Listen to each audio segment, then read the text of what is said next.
Hi, I'm Frank Masiosi, and I'm here with Jordan Glatt, interviewing three candidates for Common Council.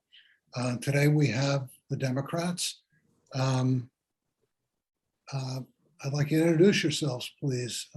Start with Beth. Hi, I'm Beth Little. I am currently the council member at large for the City Summit, and I'm running for re-election. I am chairing the Capital Projects Committee and co-chairing the Community Programs Committee this year, as well as a number of other committees. And I'm excited to talk about some of the issues we've been working on. Great. Greg? Hi, good afternoon. This is Greg Bartan. I am the council member for Ward 2, running for re-election. Just first want to say thank you very much, Frank and Jordan, for having us here today and for your service to Summit. And I am really looking forward to running for re-election and talking about the issues that we are going to discuss today. I'm the finance chair, and I'm also the member of the safety committee. So thank you. Thank you. Andy? I'm Andy Miniger, running for a seat in Ward 1. It's my first election. I'm looking forward to a really great experience, and I'm looking forward to the rest of this interview. Hope I can participate and answer his questions as best I can. Thanks. Great. Thanks to all of you. So with that, Jordan, you want to kick it off with the first question? Sure. So I'll start with Andy, just the way he appears on my screen. Andy, what caused you to raise your hand to run?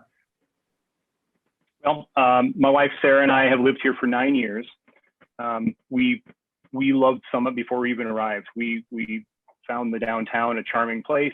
We then decided to move here, and it is a great place. We're sticking around. I like to help the cities that I live in, so I want to participate in the governance process. I bring a different perspective, a new, fresh perspective to the council if I were elected. I'm a 15-year higher education administrator. I work in an IT capacity at Seton Hall University, and I work on a weekly and daily basis with departments that look just like those at the city level. So I work with public safety, I work with housing, I work with health services an awful lot in the last year. I work with on infrastructure projects. I'm also getting a master's degree in public administration at the end of this year from Seton Hall as well. That is organizational leadership.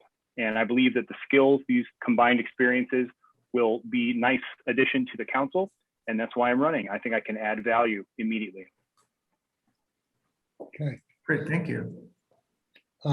Beth, of course you are an incumbent, but what's one thing you would like the public to know about you that they may or may not already know? Wow, that's after being in office for 4 years and being on social media constantly, I'm not sure that there's a whole lot, but let's see if I can think.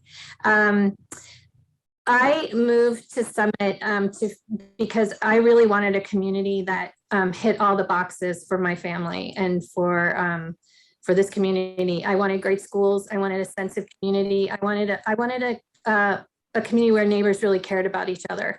And that's what I found here in Summit.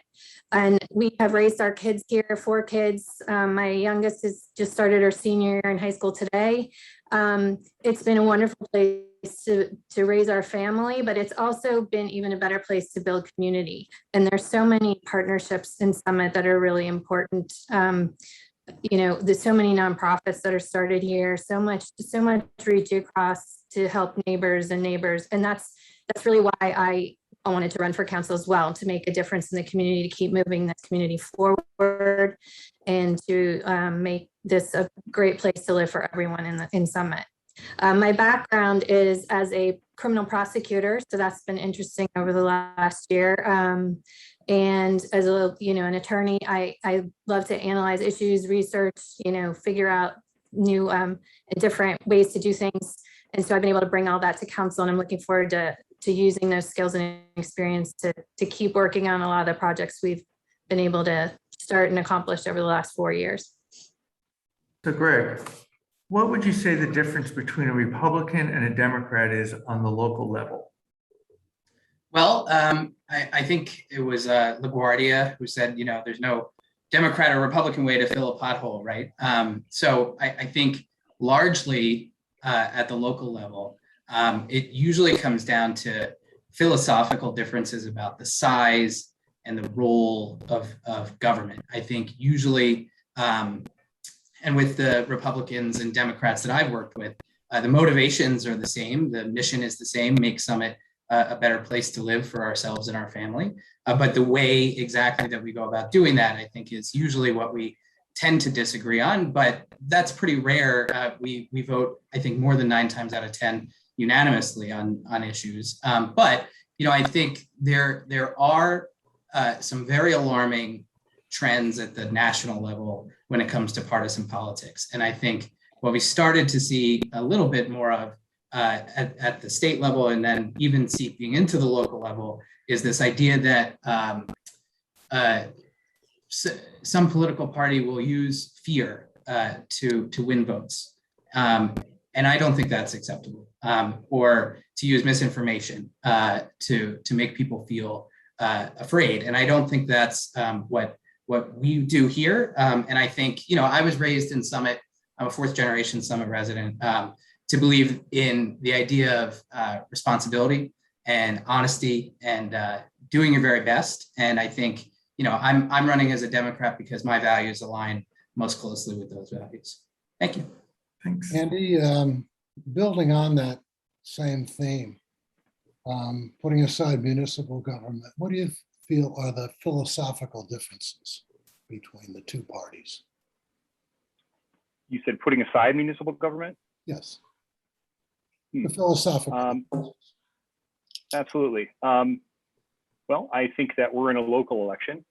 I'm a candidate that's going to be running in a local election only. I have no opportunity, or I have no intention to run beyond this office. I think that's one of the great things about running for local office, is that you get to run for for the city that you love, that you can interact directly with, and that's why local politics are so great. That's where change happens, at the local level. I don't think at the local level that we should bring in the differences between the national parties. That there's too much contention. There are things that are definitely different between the two, but when it comes to the city that we live in, the differences are only on how to achieve what's best for the city. So Beth, I'm going to drill down a little tighter here. Thanks, Jordan. Sorry, just the way. How do you feel the schools are handling the whole masking with our students? Do you feel we're handling it correctly? What would you do differently? Where do you feel, and do you feel that is a philosophical difference between the two parties? Well, first of all, I want to make it really clear that the school board in Summit, and the way that our system works, the school board is entirely separate from the municipal government, as I know you know, but maybe some of the viewers don't. The school board is appointed by the mayor. They operate separately. 2 members of council sit on the board of special election. They oversee the budget, but they aren't involved in the day-to-day running of the schools. We leave that to the school board, and we have amazing volunteers in the city who put together, put a tremendous amount of dedication and time into these boards, like the school board, the planning board, the zoning board. And these are professionals who are donating their time to make these, committees and boards great. And I would never second guess the school board. But what I have been impressed that they have done over the last year, I have students in the school system, and I have a very medically vulnerable child. So I've been very impressed that they've been following the public health guidance from the Westfield Regional Board of Health. And they've been really listening to the experts, following the guidance, and doing that even against protests, even against disagreement. And they've really made informed decisions, and they've stuck with them, and they've justified them well. And I think that the results are that we've had a pretty good outcome here in Summit, and we've been able to provide our students with a great learning experience over the past year, which I think is a pretty tremendous accomplishment. So I'm not going to question what they did, but I'm going to say that from afar, I really admired the process that they went through, and I really respect their decisions, and I think it had a good outcome. Great, thank you. Okay.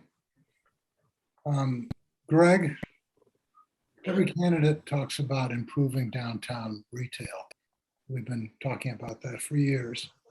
It's especially important now because of the setbacks caused by the pandemic. What do you think can be done to reinvigorate downtown? Well, I think downtown's already extremely vibrant. I'm the SDI, one of the SDI liaisons, Summit Downtown Inc. Liaisons.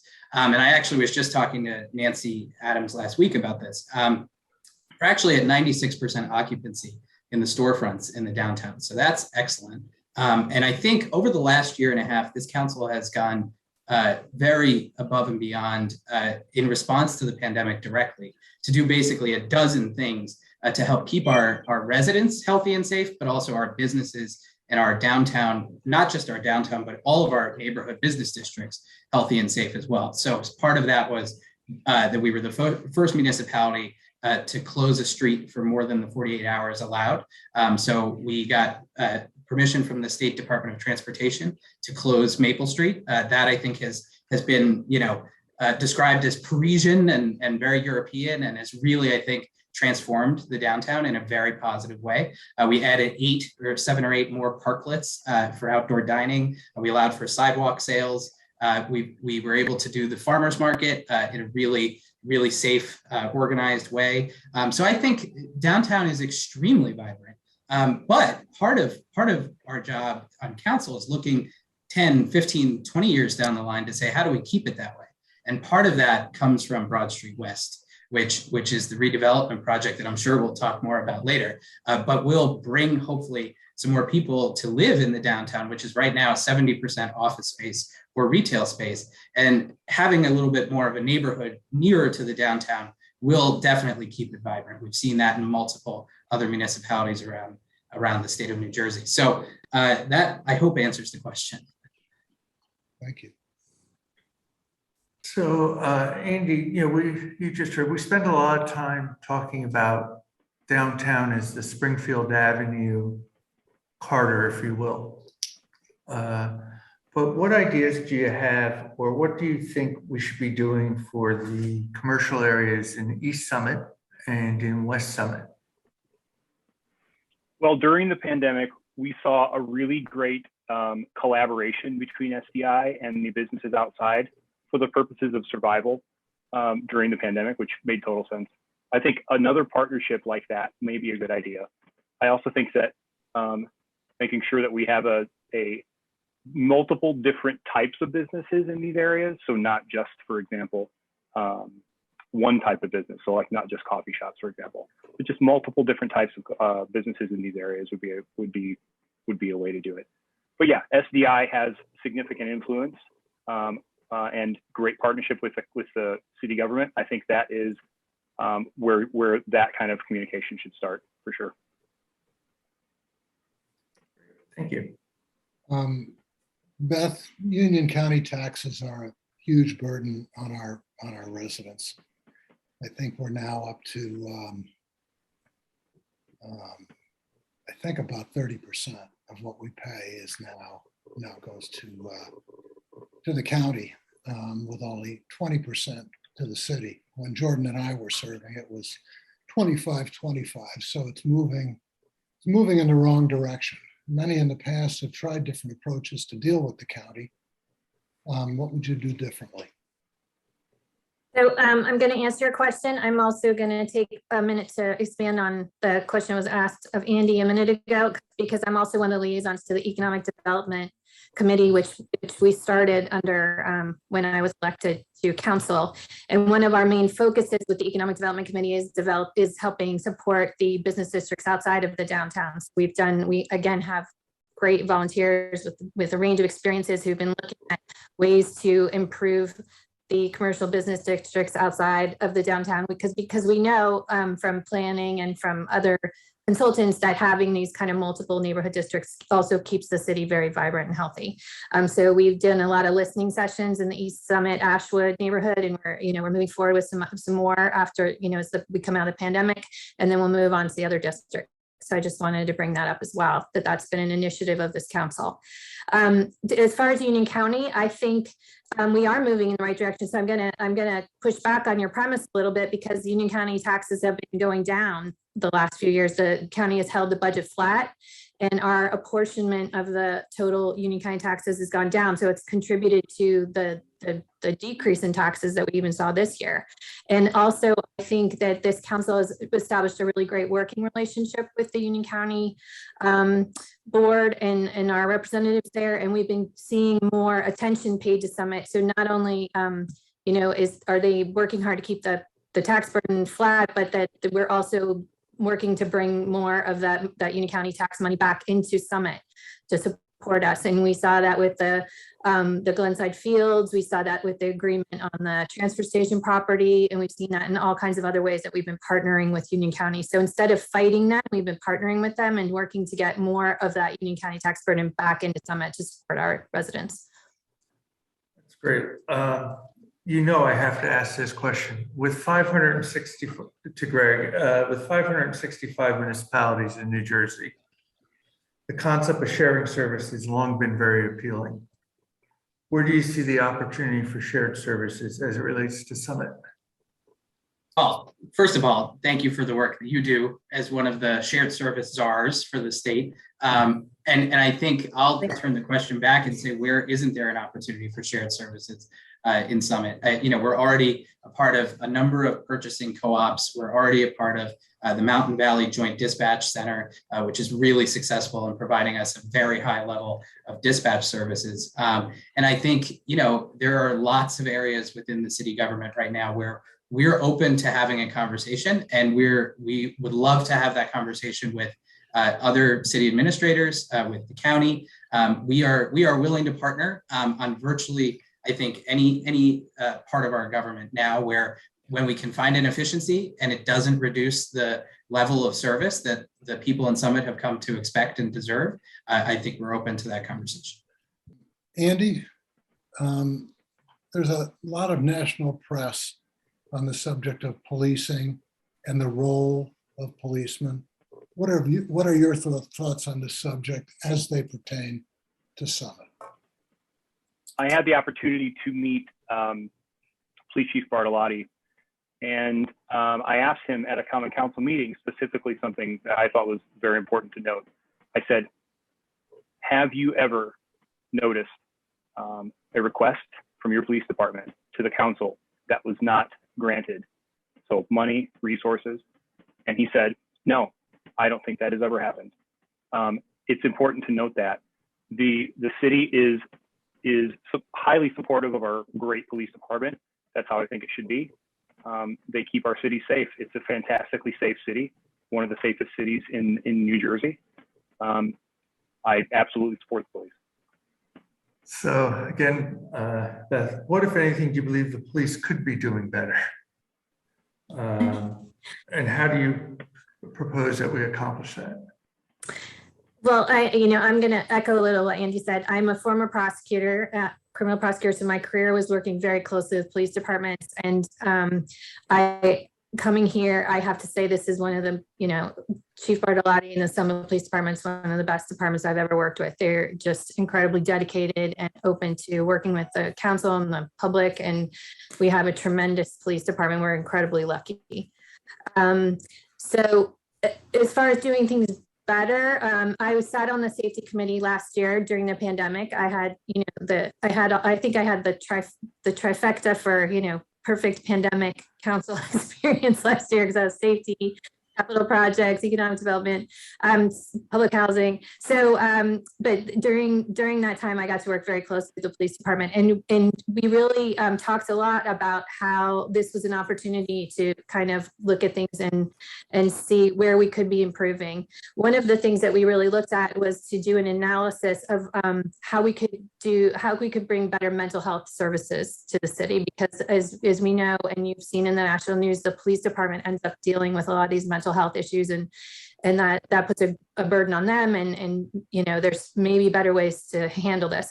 So we've been working with the police department. So I think the biggest thing that we've been working on is is improving that. And we have entered into a contract with Bridgeways where they're going to be providing mental health services to the city. It's going to be free, funded through the state. And, we really looked at the fact that the police department, a high percentage of their calls are dealing with the same small population of people who are in crisis. And if we can help those people and get them services they need, which are not necessarily police involvement, we can really make the community a lot safer for everyone, and we can really help those residents. So that's what we're trying to do with this Bridgeways partnership. Great, thank you. Greg, excuse me, Summit continues to become more diverse. What can the council do to make it more inclusive? Sure, I think that's a great question. I think, first of all, diversity is a strength in Summit. I think we are, and secondly, the second part of that is I believe really strongly that anytime more people are involved in the process of government, it works better. And I think that's a great, that's part of our democracy. So I think part of what the council should be doing is making sure that, and I think they already are, that our communications department is really proactive about the ways that we reach out to residents and the ways that we sort of viciously seek out public advice really aggressively and ferociously. And I think, whether it's social media or whether it's actually snail mail or print or hometown TV, we have so many different avenues that we're using to communicate with residents. And I think part of what we can be doing better is to put that in some other languages. You can translate the city website right now, but some other languages would be good. I think part of it also is probably eventually updating the city website to be a little bit more manageable. And I think, what we have right now is a really robust notification system, which most people don't know about. So I'll use this opportunity to plug really quickly that you can go on the city website and sign up for notifications about specific topics that you're interested in. And you'll get an email. If that comes up on a council agenda, or if we're gonna have a meeting or something, you'll get a notification via email or text or phone. So I think those things are all important and we should continue to do them. And that, I hope, answers that question as well. So Andy, what do you think the most underserved constituency is in Summit? So there's been a lot of talk online about using technology to keep people involved in common council activities. And I think this addresses this in a really specific way. Using hybrid meetings is an idea that many people are talking about. And I have some experience in this. We at Seton Hall, we have seen hybrid meetings in large spaces with 50 plus people. We've seen hybrid meetings that accommodate people that either are at home for illness, or if they're unable to make it for whatever reason. I would say that is probably one of the most underserved groups for that reason. People that have mobility issues. People should be able to log into a Zoom meeting, a hybrid meeting, and participate in government. Also, people who do not have cars, the exact same reason. People who can't afford to get here to a meeting. I think that is something that we should absolutely pursue, and that is something I would pursue for sure. Beth, what are your thoughts, and I know you have some, on the Broad Street redevelopment? You must. Well, I clearly do. I sit on the steering committee for the Broad Street redevelopment. It falls under my committee. So I have a lot of thoughts. So for those of you, the viewers who aren't familiar, we're talking about the Broad Street redevelopment area is the area kind of encompassing the area behind the post office and the fire station and the parking lots between the Y and the library and the flat parking lot across from City Hall. And there's two pieces to this. We started looking at the Broad Street redevelopment because we became aware that the fire station really had outgrown the space there. It's over 100 years old. It's been added onto and renovated several times, but at this point the space is not large enough and does not accommodate the the equipment and the trucks are needed to service a city the size of Summit with the hospital and the large, pharmaceutical industry that we have here. So we started looking at ways that we could, do a new firehouse, and then we wanted to do it in a really fiscally responsible way. So we were looking at ways that we could offset this large cost of building a new firehouse. And, these surface lots in this area bring in only about $40,000 of income to the city because it's flat lots and they're not bringing in tax revenue. So we had these areas owned by the city. They weren't bringing in income. We had the situation of the firehouse. And there are kind of two ways to go about it. We could have sold this land to a developer and that would have been probably the easier way and just washed our hands and said, let's see what happens. But instead we took the harder route. And this goes back to previous councils, not just this council, but previous councils over the years really looked at this and made the decision to do the right thing for Summit and to designate this as an area in need of redevelopment, and really go to the public and work with the community to see what we wanted to see there. So instead of selling to the developer and having them put what they wanted in this area, we instead took the route where we were going to work with the community and figure out what the community wants to see in this area and work to make that happen. And that's what's been going on for the last, 5-6 years. And we have a redevelopment plan now. We're working with the developer that we've designated. And we're going to see some really exciting things happen in that area. Mix of retail and housing and parking and things that are really going to make a difference in Summit. It's going to really broaden our tax base and stabilize our tax base. It's going to bring residents into the downtown area, as Greg said, which really helps support and maintain and keep a downtown vibrant and healthy.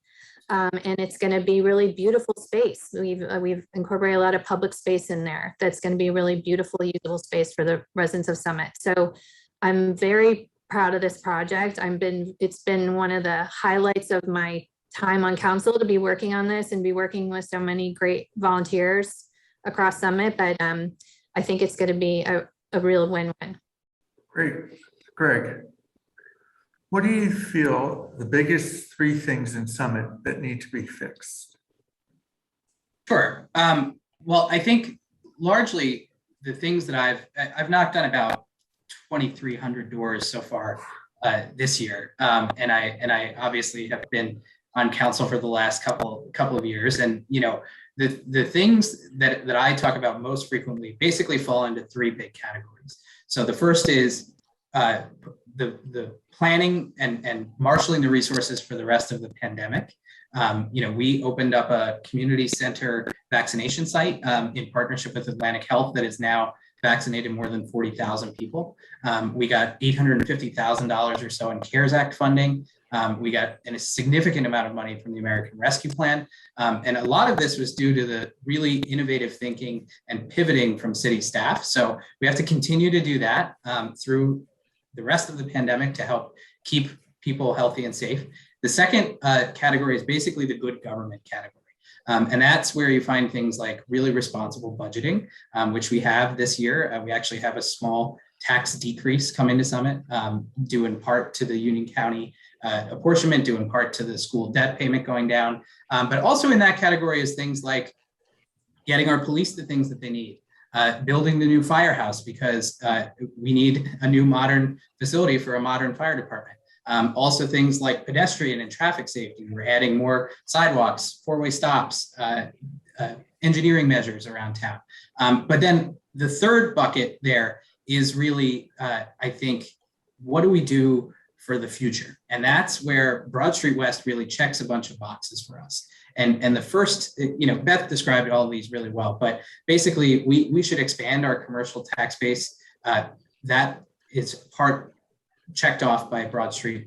We have an affordable housing obligation that's checked off by Broad Street. And then we also can make the downtown more vibrant without competing with it.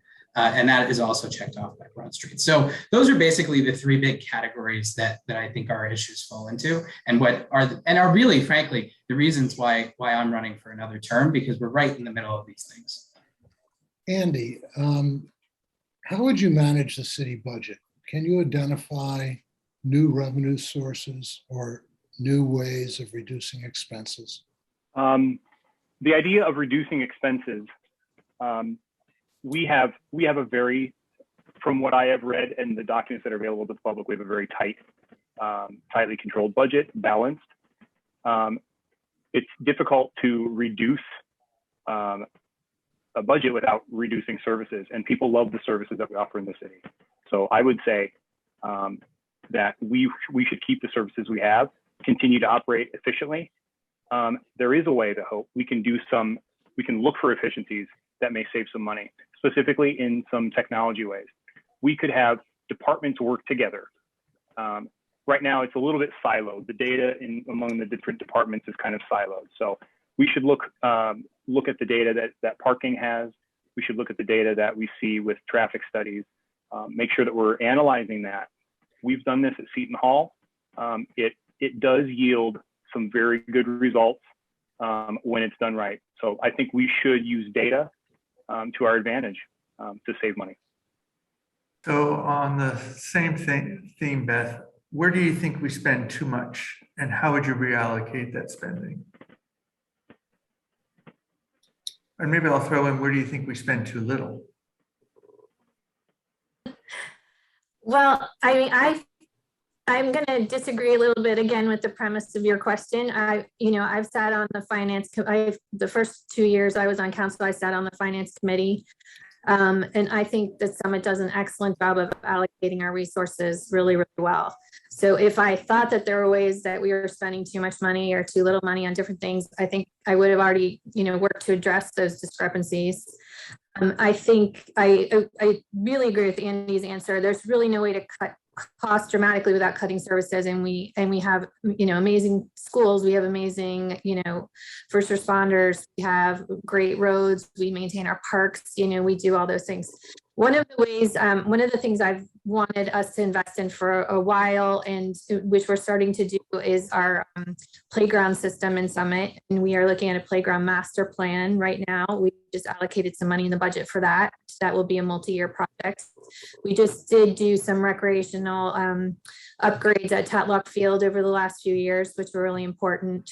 But I think the city, I have been incredibly impressed by the professionalism and the dedication of the city staff.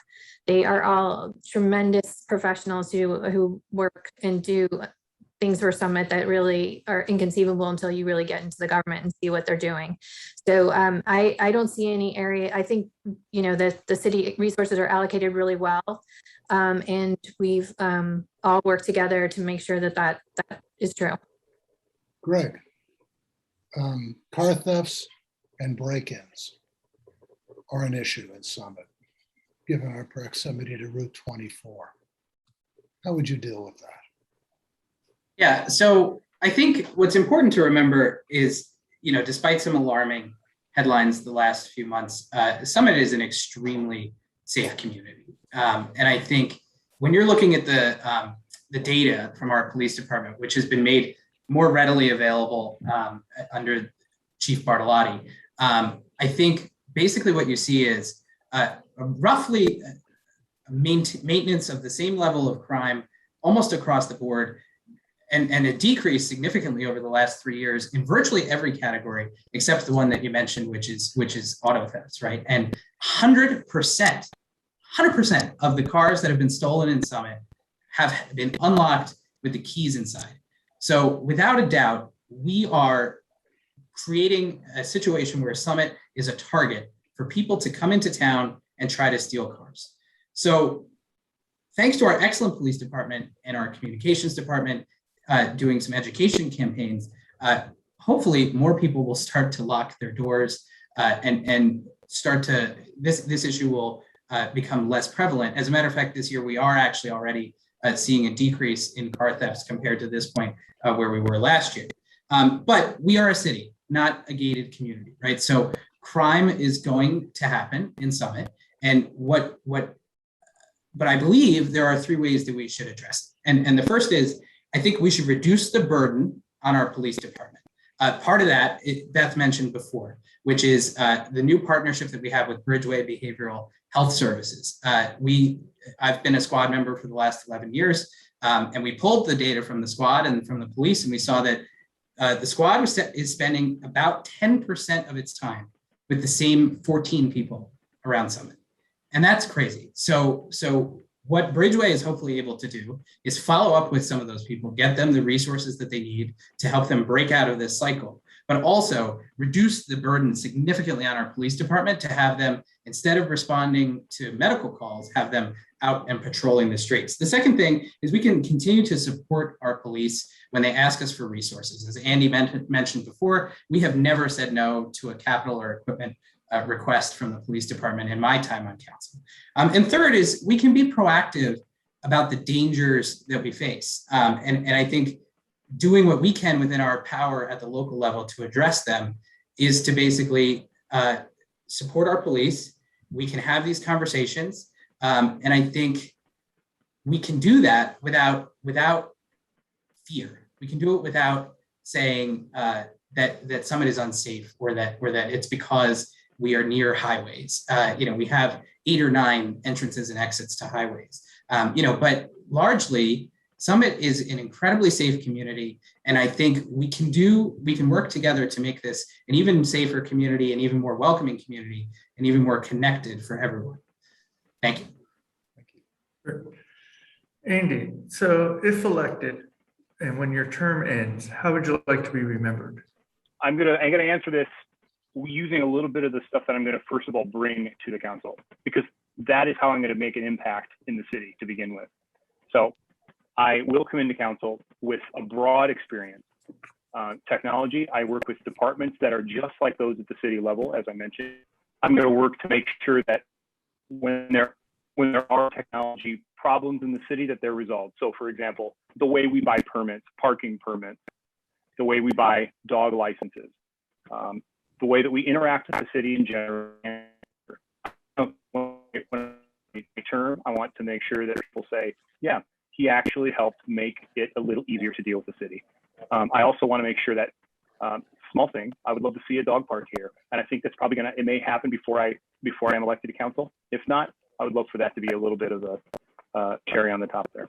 Beth, you commented on redevelopment earlier. Are there other areas in town? I mean, there's been a big focus on Broad Street West. Are there other areas in town that need that kind of attention? Whether that could be done immediately or at some future point. I think the Broad Street area is the area that was, most obvious that would benefit from this kind of designation and area and need redevelopment, because we had property that's owned by the city and that wasn't producing any income or very little income. And we also had this need for the firehouse. But, I spoke earlier about the Economic Development Advisory Committee. That was one of my initiatives that I wanted to bring to council, and we have been focusing on ways that we can support and develop the other commercial business districts in town.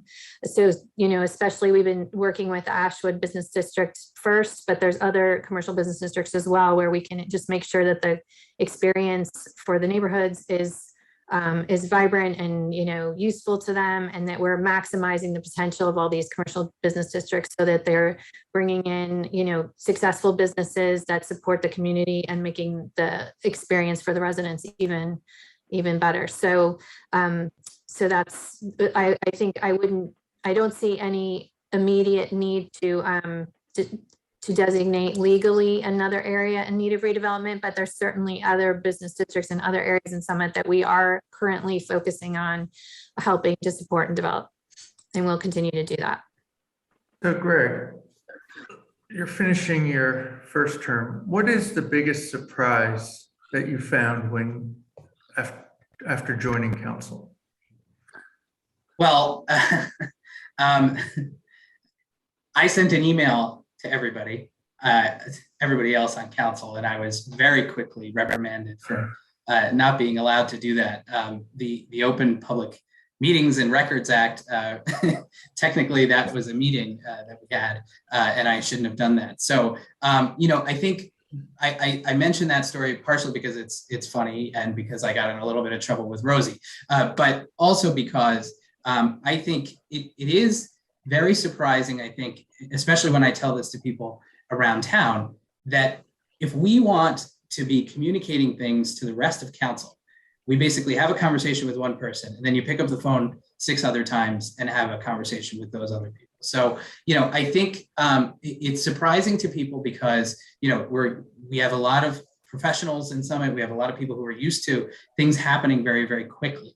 And I think while it's sometimes very frustrating in local government that things do not move as quickly as I want them to, part of it is in fact by design to protect the transparency of the process and to make sure that the public is involved in it. So I think there are some ways that I think we could possibly be improving, the sort of way that we get information to every other member of council. But I think Andy will help us with that. And I think that, that to me would be something that was very surprising. We're getting near the end of our time now, and I said at the beginning that we'd allow just a minute or two for each person to wrap up. So we'll go in the same order. Briefly, Andy, would you like to make a couple of closing comments? Sure. So thank you for watching this, for listening. And thanks for both of you for interviewing us. I appreciate that. I'm a higher education administrator. I think I can bring a very different, fresh perspective to council. So what I want to ask is, will you consider someone who has technology management experience, somebody who has the ability to manage budgets, somebody that can work across multiple disciplines, broad experience in working with public safety, with health services, with housing, departments that look just like the city level, experience that will translate just nicely to the city level, who will get a master's degree in public administration at the end of this year, and help in all these ways. I am hoping that the answer to that is yes. Thank you. Thank you. Beth? Well, I want to thank both of you as well. This has been a great opportunity to talk about some of the issues and some of the things that we've been working on. So thank you for allowing us to do this in this forum. The last 4 years have been a real honor for me to be able to serve the community and to work on a lot of these things. As I said before, I think a lot of what makes them special are the relationships and the sense of community that we have here. And that's just been reinforced by my time on council, working with my colleagues on the council, with the mayor and with the city staff that are all incredibly dedicated, and everyone, regardless of party or background, is just their only priority is to make Summit a better place to live for the residents and working on that. We've tackled a lot of things with this council. We had a big list of things we wanted to accomplish, and we've accomplished a lot of them and most of them. And we're working on the rest of the list with Broad Street redevelopment and some of the things that we're doing to come out of the pandemic. This has been an incredibly challenging year and a half. Not what any of us, I think, expected when we signed up for this. And we've all had to pivot and dedicate ourselves to making sure that our Summit community comes out of these challenges that we've had even stronger and better than we were before. So I would, I'm honored to also be asked to run again and to keep accomplishing and working towards the goals that we've set for ourselves. And I appreciate the support, and I appreciate the opportunity to be here today. Thank you. Greg? Well, thank you both very much for the interview. Thank you to HTTV. Thank you to everyone watching. So I was raised in Summit to believe if you have the opportunity to help other people, then you probably should. So I have been an EMT for 11 years, and it's been a pleasure to serve on the planning board before. And now serving on council has been one of the greatest honors of my life. And I'm incredibly proud of the progress that we've made over the last 2.5 years. But I'm running again precisely because I think that there's more work to do. And I think over the last 1.5 years, especially, it would be very difficult in a position of leadership to fake it. I think it's really become pretty clear the leaders that have the capability to guide an organization like a local government through a very serious crisis. And I think this council has proven that, and I hope that I've proven that.